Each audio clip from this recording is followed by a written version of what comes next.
किशमिश तो हम सभी जानते हैं कि हमारे लिए कितनी फ़ायदेमंद है, पर बहुत सारे लोगों को इसके बारे में पता नहीं इसके बनाने का क्या प्रोसेस है। चलो आज देख। सारे लोगों को लगता है कि किशमिश जो हम घर पर अंगूर लाते हैं उससे बनाई जाती है। उनका ये मिथ बिल्कुल गलत है। यदि हम उन अंगूरों से किशमिश बनाने की कोशिश करें तो वो सड़कर कुछ दिनों के बाद कुछ इस अंगूरों की जैसे दिखाई देगी।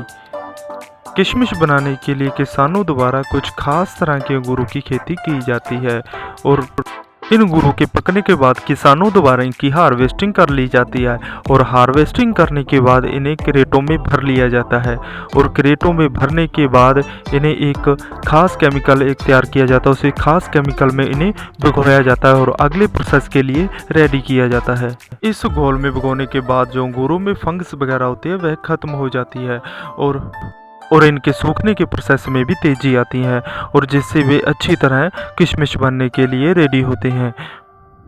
भिगोने के बाद इन्हें सुखाया जाता है और सुखाने के बाद इन्हें एक जालीनुमा स्थान पर सूखने के लिए छोड़ दिया जाता है। वहाँ इन्हें 10 से 15 दिनों के लिए सुखाया जाता है और 10 से 15 दिन सूखने के बाद अंगूर कुछ ऐसे दिखाई देते हैं।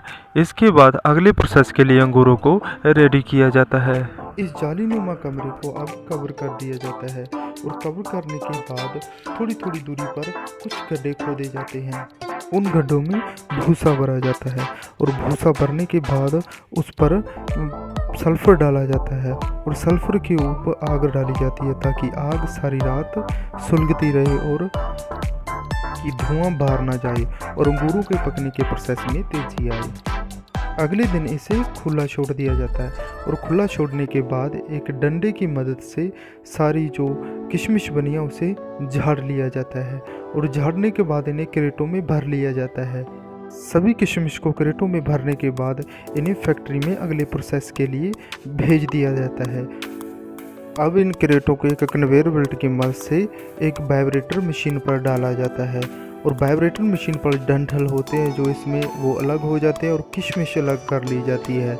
अब ये किशमिश पर फव्वारों द्वारा पानी डाला जाता है और पानी डालने के बाद जो इन पर केमिकल लगा होता है वह से अलग हो जाता है और अलग होने के बाद इसे सुखा लिया जाता है। खाने के बाद इन्हें इनकी पैकेज कर ली जाती है और पैकेज करने के बाद अब रेडी है जे बाज़ार में उतारने के लिए और हमारी थाली तक पहुंचाने के लिए। यदि आपको हमारी वीडियो अच्छी लगी हमारे चैनल को सब्सक्राइब करें और शेयर करें। धन्यवाद।